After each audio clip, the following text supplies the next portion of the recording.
खारिया में फिल्मी चोरी, चोर एटीएम मशीन से 98 लाख की रकम निकालकर फरार हो गए। इस वारदात में बैंक का अमला मुलव्वस है। चोर एटीएम मशीन को 2 से 3 घंटे बड़े आराम से तोड़ता है। खारिया कैंट बड़ा एक पोश इलाका है और महफूज इलाका जो है वो समझा जाता है। और मैं ये समझ से कासिर हूँ कि एक महफूज इलाके में चोर कैसे एक बैंक की एटीएम मशीन को 2 से 3 घंटे बड़े आराम से वहाँ पर जो है वो तोड़ता है और वहाँ से एक बड़ी भारी रकम जो है वो 98 लाख रुपए की जो है वो लूट कर जो है वो वहाँ से फरार हो जाता है। इस वाक़े के बाद जब बैंक को इस चोरी की जो है वो इतला मिलती है तो पुलिस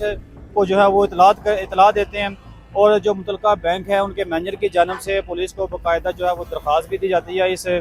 चोरी की। पुलिस इसकी इन्वेस्टिगेशन करती है और इस वाक़े की जो FIR है वो जो है वो दर्ज कर लेती है और इस वक्त जो है वो पुलिस उस जो मुलज़म है जिसने ये चोरी की है उसकी गिरफ्तारी के लिए पुलिस जो है वो मुतहरक नज़र आ रही है। और क्योंकि जो सर्कल खानिया का जो सर्कल इलाका है ये जराइम के लिहाज से यहाँ पर जराइम की बहुत बड़ी वारदातें जो है वो बढ़ रही हैं। गुज़िश्ता आप 1 महीना पीछे चले जाएं, यहाँ पर क्राइम की रेशो बहुत ज़्यादा थी। यहाँ पर कम व बेश भी 10 से ज़्यादा कत्ल के जो वाक़यात हैं वो सिर्फ तहसील खारिया में जो है वो रोनमा हुए हैं। और इस बैंक की डकैती के बाद जो DPO गुजरात हैं उन्होंने भी इसका फौरी तौर पर जो है वो नोटिस लिया है और हमारे इतलात के मुताबिक जो सर्कल खारिया के जो DSP हैं उनको भी उनके ओहदे से जो है वो हटा दिया गया है। और गुज़िश्ता दिनों इसी वाक़े पर DPO गुजरात जो है वो सर्कल खारिया में तशरीफ़ लाए हैं और उन्होंने वहाँ पर जो ज़िला गुजरात की जो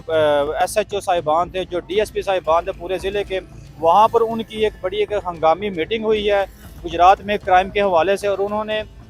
ज़िला गुजरात के जो सर्कल्स हैं उनके तमाम के जो DSPs हैं उनको भी चेंज कर दिया है। और अभी जो लेटेस्ट जो पेशरफ्त हुई है DPO गुजरात ने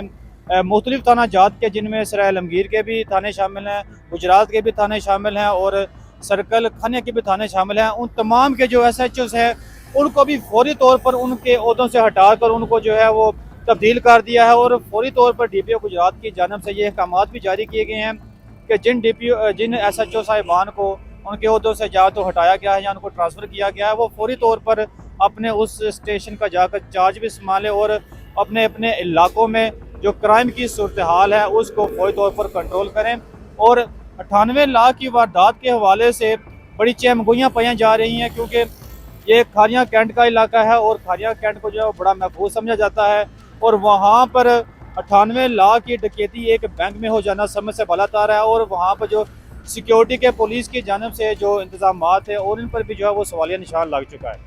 तो अभी पुलिस ये छापेमारी है चोरों के खिलाफ कोई क्रैकडाउन कर रही है? हाँ बिल्कुल, इस वाले से जो सर्कल खारिया की पुलिस है वो इस वारदात को ट्रेस करने के लिए मुतहरक हो चुकी है और पुलिस की जानब से मुख्तलिफ मकामात पर जो छापे हैं वो भी मारे गए हैं और पुलिस इस 98 लाख की डकैती को ट्रेस करने के लिए जगह जगह मुख्तलिफ टीमें जो हैं वो पुलिस की कार्रवाई करती हुई नज़र आ रही हैं। तो इस वारदात में अभी तक कोई बैंक का मुलाजिम को गिरफ्तार किया गया या इस तरह कोई बात सामने आई है? नहीं, अभी तक बैंक के किसी अमले की तरफ से ये जो बैंक का अमला है, जैसे आपने अभी बात की है कि इस वारदात में बैंक का अमला मुलव्वस हो, ये अभी कभी मकान जो है वो नज़र नहीं आ रहा क्योंकि पुलिस की जो इन्वेस्टिगेशन है वो जारी है। अगर इसमें कोई बैंक का कोई मुलाजम जो है वो मुलव्वस होता तो पुलिस फौरी तौर पर उसको गिरफ्तार कर लेती या उसको जो है वो अपनी गिरफ्त में ले लेती। अभी बैंक के अमले की जानब बैंक का जो अमला है उनके मुलव्वस होने का अभी तक कोई इम्कान जो है वो ज़ाहिरी तौर पर नज़र नहीं आया। बाकी पुलिस की अपनी कार्रवाई कर रही है, अब देखें ये ट्रेस होती है कि नहीं होती।